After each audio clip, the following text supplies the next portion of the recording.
Baik, rekan-rekan yang dikasihi oleh Tuhan Yesus Kristus, kita mulai persiapan kita pada kesempatan malam hari ini untuk materi minggu pertama dan minggu kedua bulan September 2025 ini. Sebelum kita mulai persiapan kita, mari kita berdoa.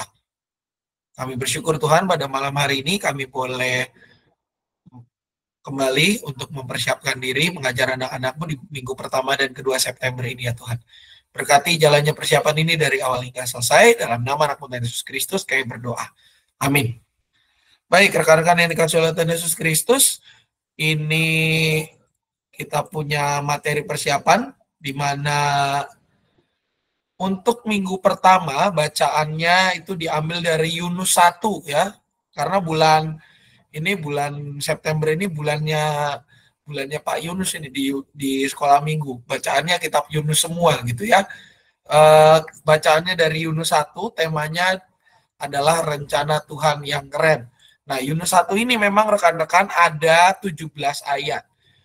Tadinya mau dipotong-potong tapi mohon maaf beribu maaf ya. Maaf beribu maaf yang bagian ini nggak bisa dipotong karena ini terkait dengan cerita Yunus begitu ya. Dari ayat 1 sampai dengan 17. Jadi dalam edisi bulan ini ya sekali-kali nggak apa-apa lah kita baca Alkitabnya agak panjang. Untuk kebutuhan persiapan hari ini, kebutuhannya 2 orang, relawan, sukarelawan atau sukarelawati. Ya, orang pertama membacakan dari Yunus 1 ayat 1 sampai dengan 8, orang kedua Yunus 1 ayat 9 sampai dengan ayat 17. Silakan, orang pertama siapa yang mau dengan rela hati dan tanpa paksaan membacakannya?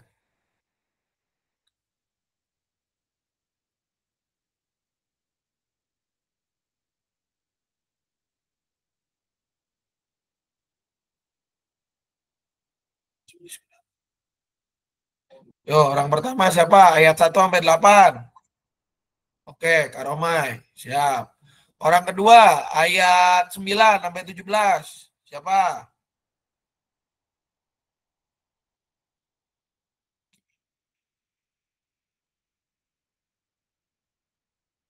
9 sampai 17. Siapa yang mau baca? Ayo.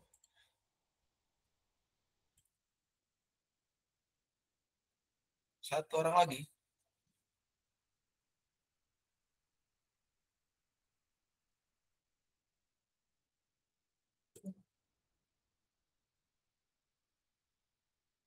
Kalau gak ada yang mau baca, saya yang bacakan saja. Ya, siapa Ci? Oke, silakan Ci. Oke, berapa? 9 sampai 17, paruh kedua Ci. Silakan Kak Romai. Yunus melarikan diri dari panggilan Tuhan. Datanglah firman Tuhan kepada Yunus bin Amitai.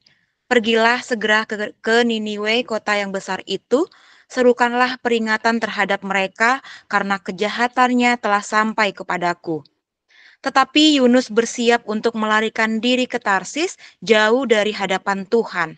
Ia pergi ke Yafo dan mendapati di sana sebuah kapal yang akan berangkat ke Tarsis. Ia membayar biaya perjalanannya, lalu naik kapal itu untuk berlayar bersama mereka ke Tarsis, jauh dari hadapan Tuhan. Namun, Tuhan menurunkan angin ribut ke laut, lalu terjadilah badai besar, sehingga kapal itu hampir saja hancur. Awak kapal itu ketakutan, masing-masing berteriak-teriak kepada ilahnya. Mereka membuang ke dalam laut segala muatan kapal itu untuk meringankannya. Sementara itu, Yunus telah turun ke bagian kapal yang paling bawah, berbaring di situ dan tertidur nyenyak. Datanglah nahkoda menemuinya dan berkata, "Bagaimana mungkin engkau tidur begitu nyenyak? Bangunlah, berserulah kepada Allahmu. Barangkali Allah itu akan memperhatikan kita, sehingga kita tidak binasa." Kemudian mereka berkata satu sama lain, "Mari kita membuang undi supaya kita mengetahui karena siapa malapetaka ini menimpa kita." Mereka pun membuang undi dan undi itu jatuh kepada Yunus. Ayat 8, kata mereka kepadanya, "Beritahukan kepada kami karena siapa malapetaka ini menimpa kita. Apa pekerjaanmu dan dari mana asalmu? Apa negerimu dan dari bangsa mana engkau?" Ayat 9 sampai 17. Sahutnya kepada mereka, Aku orang Ibrani, aku takut akan Tuhan, Allah semesta langit yang menjadikan lautan dan daratan. Orang-orang itu sangat ketakutan dan berkata kepadanya, "Apa yang telah kau lakukan?" Orang-orang itu mengetahui bahwa ia melarikan diri jauh dari hadapan Tuhan, sebab hal itu telah diberitahukannya kepada mereka. Mereka bertanya, "Apa yang harus kami lakukan padamu supaya laut mereda terhadap kami?" Sebab laut semakin bergelora. Sahutnya kepada mereka, "Angkatlah aku dan campakkan aku ke dalam laut supaya laut mereda dan tidak menyerang kamu lagi. Sebab aku tahu bahwa karena akulah badai besar ini menyerang kamu." Orang-orang itu justru mendayung untuk membawa kapal itu kembali ke darat. Tetapi mereka tidak sanggup sebab laut semakin bergelora menyerang mereka. Mereka berseru kepada Tuhan, katanya, "Ya Tuhan, janganlah kiranya Engkau biarkan kami binasa karena nyawa orang ini. Janganlah Engkau tanggungkan kepada kami darah orang yang tidak bersalah, sebab Engkau, Tuhan, telah berbuat seperti yang Kau kehendaki." Kemudian mereka mengangkat Yunus dan mencampakkannya ke dalam laut. Laut pun berhenti mengamuk. Orang-orang itu menjadi sangat takut kepada Tuhan, lalu mempersembahkan kurban sembelihan kepada Tuhan, serta mengikrarkan nazar. Atas penentuan Tuhan, datanglah seekor ikan besar untuk menelan Yunus. Yunus tinggal di dalam perut ikan itu selama 3 hari, 3 malam. Demikianlah sabda Tuhan. Terima kasih rekan-rekan semua. Baik, ini bacaan yang pasti buat kita sangat, ya bukan sangat-sangat lagi, tapi sangat kita kenal gitu ya.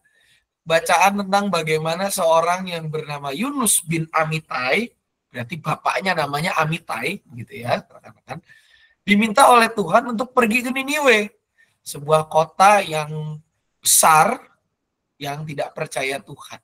Ya. Kalau cari background soal Yunus ini, maka Yunus ini berasal dari kota namanya Gat-Hefer. Ya. Dikenalnya sekarang itu kurang lebih di wilayah Galilea gitu ya.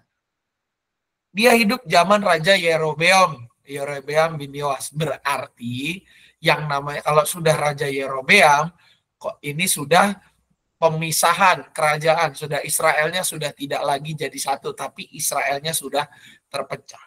Banyak kemerosotan di situ ya. Nah, sekarang Yunus ini diminta untuk ke Niniwe. Niniwe itu kota mana sih? Niniwe itu rekan-rekan semua itu ibu kota kerajaan Assyria. Ya, Assyria itu kurang lebih mungkin sebagian wilayah Irak sekarang gitu ya, yang nanti kelak disebut sebagai Irak dan Suriah begitu ya, daerah-daerah situlah pokoknya ya. Dan pada saat itu musuh besarnya Israel, tepatnya Israel Utara begitu ya. Nah, di sini sebenarnya tugasnya Yunus tuh simpel, yaitu untuk memperingatkan agar mereka segera bertobat. Tapinya rekan-rekan, Yunus itu lari dari rencana Tuhan. Dia kabur ke sebuah kota, rencananya kabur ke sebuah kota yang namanya Tarsis, ya, agak sedikit lebih jauh daripada Niniwe. Ya. Nah, ini di sini Tuhan menjadi marah. Dan ketika ia marah, maka yang kena kemarahan itu nggak cuma Yunus saja, tapi semua orang. Semua orang kena marah dan akhirnya ya diputuskanlah undi gitu. Ini siapa yang harus kita keluarkan yang menyebabkan dalam tanda kutip, yaitu menyebabkan ini dosanya siapa sebenarnya masalah ini gitu ya. Siapa yang berdosa dari masalah ini dalam tanda kutip, quote and quote. Di sini akhirnya ya udahlah, dilempar undi gitu ya, dan tumim dilempar, selalu yang kena adalah Yunus. Dan akhirnya ditanya, Yunus ini sebenarnya siapa? Oh, ternyata dia jelasin backgroundnya, dia iniin gitu ya. Akhirnya ya long story short, singkat cerita, dibuanglah Yunus. Dan ketika Yunus dibuang, ternyata Tuhan itu tidak membiarkan Yunus mati. Karena apa? Alkitab justru mencatat, atas penentuan Tuhan, datanglah seekor ikan besar. Nah, ini yang harus digarisbawahi rekan-rekan. Ya, dari dulu saya sekolah minggu, taunya ikan paus, gitu ya. Padahal sejatinya ikan besar. Jenisnya apa? Tidak diketahui. Yang pasti satu, ikannya besar. Karena itu muat si Yunus di situ untuk tinggal di dalam perut ikan itu selama kurang lebih 3 hari. Nah, apa yang bisa kita pelajari dari sini? Kalau kita lihat rekan-rekan, walaupun Yunus itu telah mengingkari panggilan Tuhan, tetapi Tuhan tetap mau merengkuh dia. Tuhan tetap mau menjangkau dia. Tuhan tetap mau, apa ya, boleh dibilang mengembalikan Yunus kepada jalurnya. Ya, yang kelak ini nanti kalau di dalam teorinya Johannes Calvin tentang tulip itu 5 dasar Calvinisme, salah satunya adalah irresistible grace, maka inilah yang juga dimention bahwa kalau Allah sudah mengasihi, dia nggak akan, kasih itu justru nggak akan meninggalkan kita. Kasih itu justru yang akan mendrive kita, mengarahkan kita untuk kembali kepada jalan menurut kehendak Tuhan. Kalau kayak Google Map itu rekan-rekan, kalau kita punya Google Map, itu udah disuruh belok kiri, belok kanan, kita udah lurusin, itu dia akan puterin lagi lewat jalan itu. Oke lah, kalau sekarang Google Map udah nggak gitu, dulu namanya Waze, ya, ada aplikasi namanya Waze. Kalau kita nggak lewat jalan yang sudah ditentukan oleh dia, nanti dia akan selalu ada putaran, diputerin ke situ, gitu ya, aplikasi Waze itu. Nah, ini yang mau kita ajarkan kepada anak-anak, bahwa yang namanya kasih dan kehendak Tuhan itu akan selalu mengarahkan kita. Ya. Karena apa? Sebenarnya rencana Tuhan itu, seperti tema kita itu adalah, rencana Tuhan itu keren. Dan Tuhan itu menginginkan atau bahkan mendorong kita untuk menaati firman-Nya. Karena ketaatan kepada Tuhan itu adalah hal yang penting. Sama seperti Yunus yang akhirnya mengikuti kehendak Tuhan, setiap anak-anak kita ajak untuk mendengar suara Tuhan dan menaati serta mengikutinya dalam kehidupan sehari-hari. Dan kita berharap melalui materi ini juga orang tua bisa membimbing anak-anak agar tumbuh menjadi pribadi yang baik dan berkenan di hadapan Tuhan. Nah, ini yang semakin dinyatakan dalam ayat hafalan yang diambil dari Roma 8 ayat 30, rekan-rekan. Nanti tinggal disesuaikan versinya dengan versi TB2. Ya, dan lagu-lagu pendukungnya juga ada di sini gitu ya. Yunus diperhatikan, dengan dia panggil nama saya, dan sejenisnya. Jika ada pertanyaan atau tambahan, dipersilakan rekan-rekan.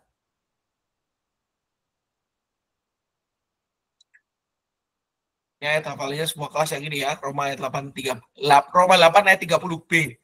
Yaitu semua kelas. Versi TB2, diingat, jangan salah versi.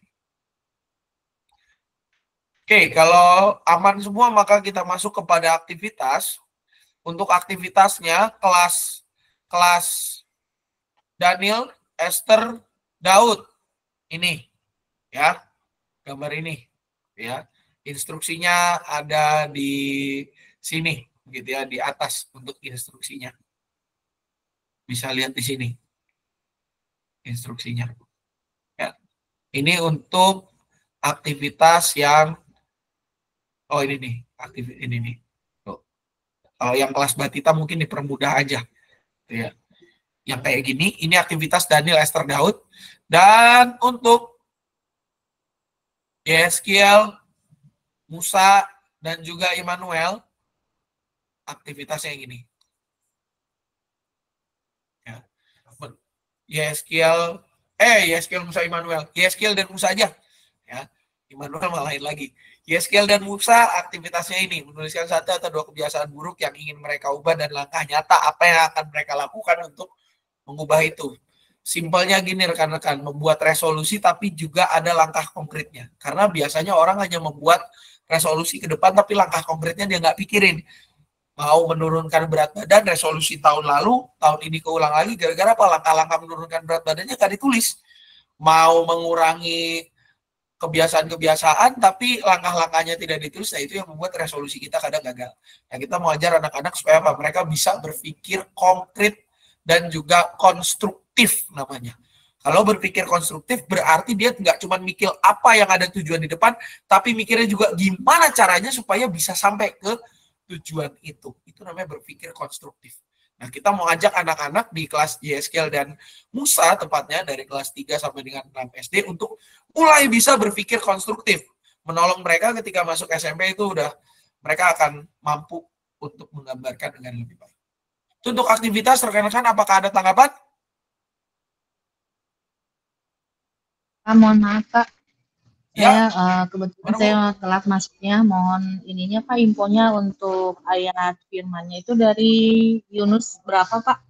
Yunus 1, Bu. Yunus 1 minggu pertama. Yunus 1 semua ayat dibaca dari ayat 1 sampai 17. Yang tadi di awal. Masih, Pak. Ya. Bu Samdini minggu pertama dikembalikan ya, Bu. Ke jadwalnya ke sebelumnya. Mas Renanya sudah hadir. Jadi sudah tenang. Baik, Pak. Makasih. Sama-sama, Bu. Oke, aktivitasnya ini ya, diingat rekan-rekan bahannya dari Yunus 1, ayat hafalan dari Roma 8 ayat 30b, lagu-lagunya tadi ada di atas, tinggal atau juga rekan-rekan bisa baca di bahannya gitu ya. Untuk ini aktivitasnya untuk yang kelas Yeskel dan Musa ini, jadi pakai kertas saja, ya. Silakan di ini bisa dikumpulkan boleh. Lalu untuk yang kelas Daud sampai dengan Daniel sampai dengan Daud, yang ini aktivitasnya untuk kelas Daniel, langkah-langkahnya ada di sini. Untuk kelas Daniel mungkin bisa dipermudah dan bisa disesuaikan dengan kelasnya masing-masing. Oke, kita lanjut ke minggu kedua dengan tema kirim doa, dapatkan jawabannya. Bacaannya diambil dari Yunus 2 ayat 1 sampai dengan 10. Kembali lagi semua ayat akan kita baca. Satu orang cukup kalau 10 ayat mah. Gitu ya, nggak usah bagi dua. Silakan satu orang. Siapa sukarelawati yang mau dengan rela hati dan tanpa paksaan membacakannya. Yunus 2 ayat 1 sampai 10.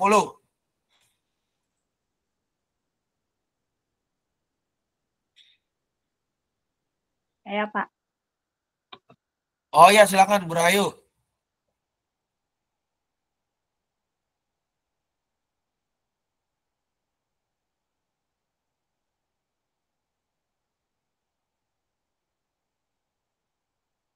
Jilid 2 ayat 1 sampai 10. Doa Yunus di perut ikan. Yunus berdoa kepada Tuhan Allahnya dan saya ulangi. Yunus berdoa kepada Tuhan Allahnya dari dalam perut ikan itu. Katanya, dalam kesusahanku aku berseru kepada Tuhan, dan Ia menjawab aku. Dari dalam dunia orang mati aku berteriak, dan Engkau mendengarkan suaraku. Telah Kau lemparkan aku ke tempat yang dalam, ke pusat lautan, arus air mengepung aku, segala gelora dan gelombangmu menghempaskan aku. Lalu aku berkata, aku telah tersingkir dari hadapan matamu. Mungkinkah aku memandang lagi bait-Mu yang kudus? Segala air telah mengepung aku, mengancam nyawaku, samudera dalam meliputi aku, rumput laut membelit kepalaku, ke dasar gunung-gunung aku turun, tenggelam ke dasar bumi, pintunya terpalang di belakangku selama-lamanya. Ketika itulah Engkau mengangkat nyawaku dari dalam liang kubur, ya Tuhan, Allahku. Ketika jiwaku letih lesu, teringatlah aku kepada Tuhan, dan sampailah doaku kepadamu, ke bait-Mu yang kudus. Mereka yang berpegang pada berhala yang sia-sia, meninggalkan kasih setiamu terhadap mereka. Tetapi aku dengan ucapan syukur akan mempersembahkan kurban kepadamu. Apa yang kunasarkan akan kubayar. Dari Tuhanlah keselamatan. Kemudian berfirmanlah Tuhan kepada ikan itu, lalu Yunus dimuntahkannya ke darat. Demikian firman Tuhan. Ya, terima kasih Bu Rahayu.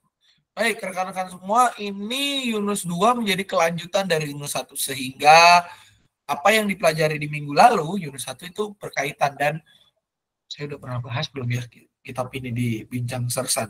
Oh, belum nyampe bulan depan, kitab Yunus. Yunus ini kitab yang boleh dibilang kayak buku cerita, karena saling menyambung, gitu ya. Kitab Yunus dan kitab Mika, habis Obaja, gitu ya. Yunus itu udah pasalnya sedikit, cuma 4, tapi ini harus dibaca sebagai satu naratif cerita, karena dia tidak terpisahkan. Ya. Nah, di bagian ini rekan-rekan di Yunus 2, kita bisa melihat bagaimana Yunus ini kayak orang yang mengaku dosa, mengaku kesalahan, dan dia berdoa kepada Tuhan. Dia mengaku ya, bahwa di satu sisi dia mengaku kesalahan, dan di sisi lain dia berterima kasih kepada Tuhan. Karena apa? Karena dia diselamatkan. Aku berseru kepada Tuhan dan menjawab aku, dari dalam dunia orang mati berteriak, Kau mendengarkan suaraku, dan seterusnya dan seterusnya. Ini menjadi ekspresi Yunus karena dia telah diselamatkan oleh Tuhan dari kesalahannya. Salahnya siapa? Salahnya Yunus sebenarnya. Tapi di sini Yunus bersyukur Tuhan itu masih peduli sama dia. Dan pertanyaan yang muncul, kenapa Yunus berdoa udah kayak gitu? Karena ya Yunus sadar satu-satunya cara berkomunikasi dengan Tuhan adalah dengan berdoa. Ya. Satu-satunya cara ya cuma berdoa.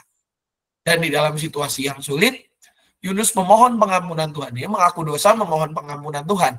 Karena apa? Karena dia tahu Tuhan yang mampu menyelamatkannya. Dan disitulah berita anugerah diberikan kepada Yunus. Berita anugerahnya apa? Nah, kalau kita lihat bacaan kita, berita anugerahnya itu di ayat 10. Berfirmanlah Tuhan kepada ikan itu, lalu Yunus dimuntahkan ke darat. Itu berita anugerahnya, bahwa Yunus dikeluarkan dari perut ikan yang besar itu, yang kita nggak tahu jenis apa, pokoknya ikannya besar aja gitu ya. Dikeluarkan dari ikan itu dan dia kembali ke darat untuk bisa bekerja ke Niniwe. Nah, apa yang mau kita ceritakan atau bahkan kita wartakan kepada anak-anak? Kita mau mengajarkan kepada anak-anak ini adalah bahwa di dalam segala situasi marilah kita berdoa. Seperti tema kita di minggu kedua.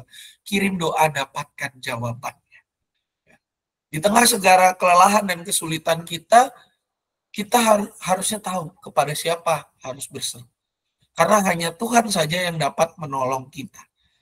Oleh karena itu, kita mau mengajak anak-anak untuk selalu berseru kepada Tuhan dalam segala keadaan. Karena Tuhan tidak akan pernah meninggalkan kita. Dia selalu datang dan mendampingi kita. Bahkan kalau kita berdoa dengan hati yang tulus, dia pun akan menolong dan memimpin hidup kita, mengarahkan jalan hidup kita ke arah hidup yang lebih baik. Nah, ini yang semakin dinyatakan dalam ayat hafalan kita untuk semua kelas. 1 Tesalonika 5 ayat 17. Pasti semua hafal. Tetaplah berdoa. Jelas banget itu udah. Daripada kita pakai yang Filipi 4 ayat 6, yang paling direct maknanya adalah 1 Tesalonika 5 ayat 17 untuk semua kelas. TB2 saya pikir temanya isinya pun sama. Tetaplah berdoa. Yang menegaskan serta mengajak anak-anak untuk tetap yakin dan berdoa di tengah segala situasi dan kondisi yang dihadapi. Lagu-lagu pendukungnya bisa rekan-rekan lihat di situ ya. Yunus di perut ikan, ada satu sobatku, saya sedang berdoa, cari-cari berdoa dan sejenisnya. Untuk materi dan ayat hafalan serta lagu-lagu ada pertanyaan?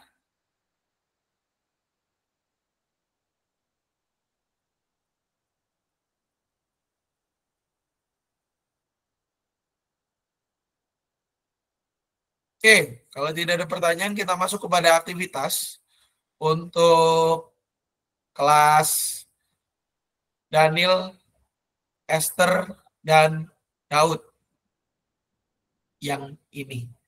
Ya. Yang kelas Daud bisa menyusun pasalnya. Kelas Daniel dan Esther mungkin pasalnya dibikinin udah jadi kalau mereka belum bisa. Tapi kalau mereka udah bisa nggak apa-apa, suruh samain kayak kelas Daud untuk menyusun pasal.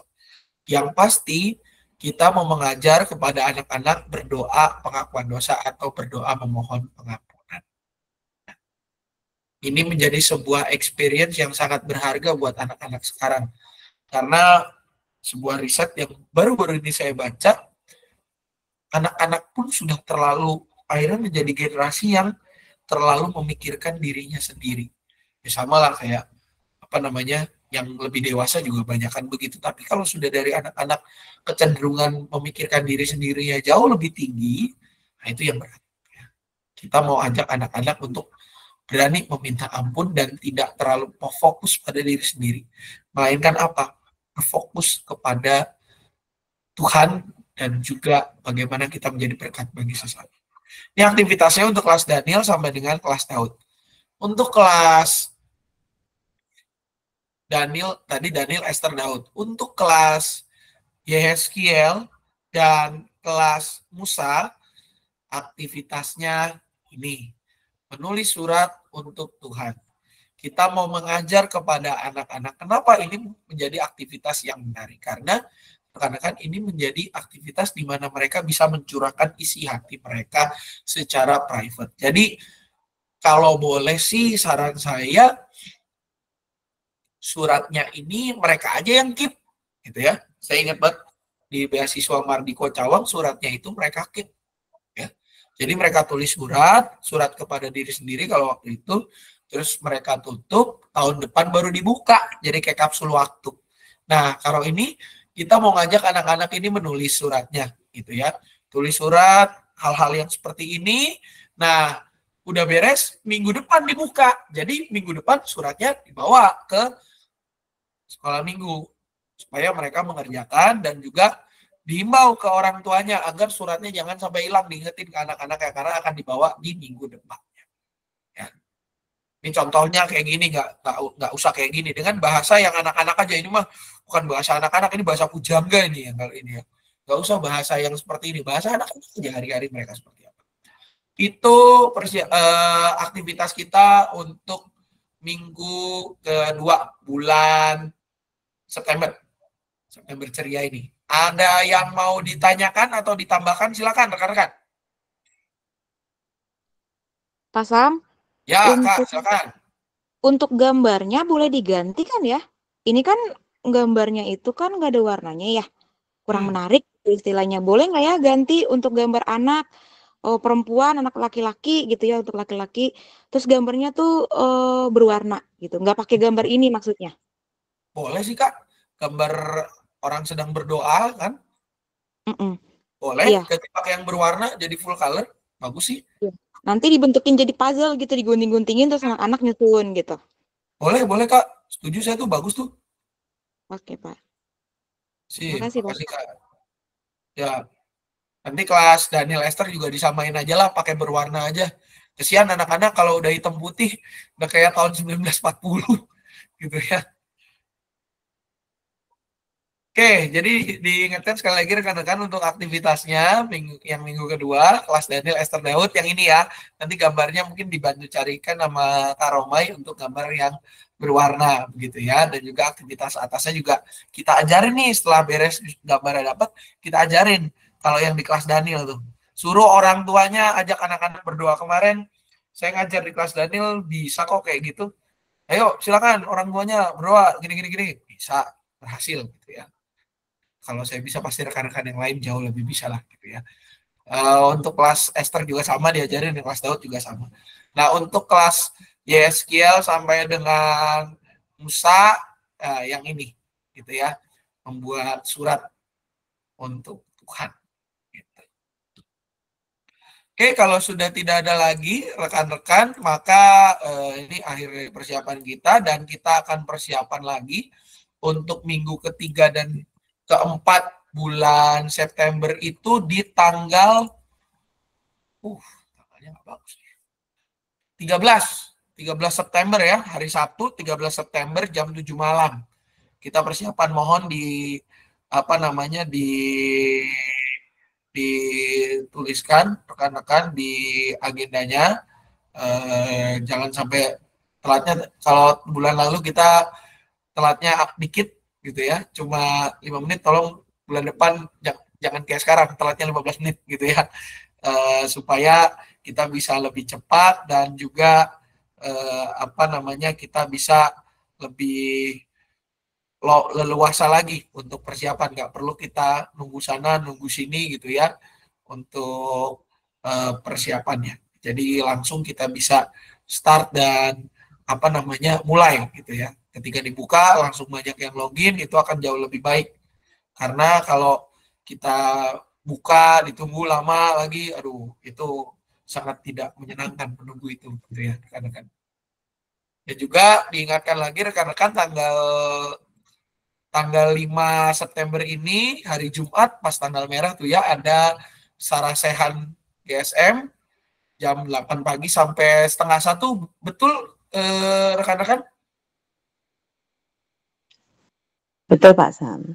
Ya, jam 8 sampai setengah 1 di ruangannya di ruang Timotius di atas gitu ya.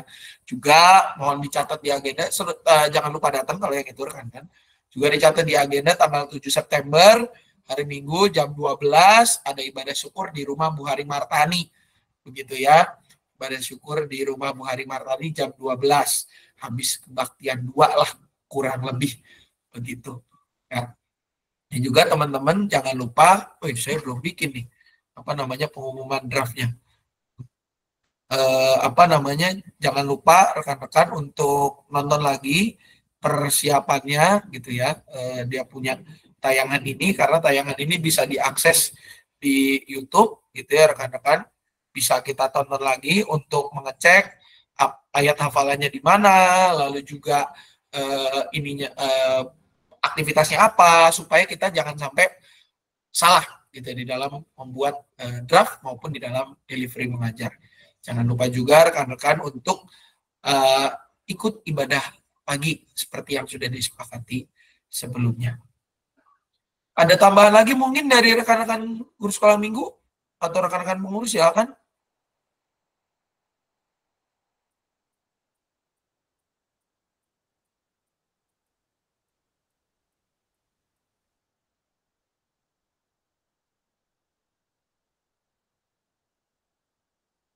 Ada tambahan, aman?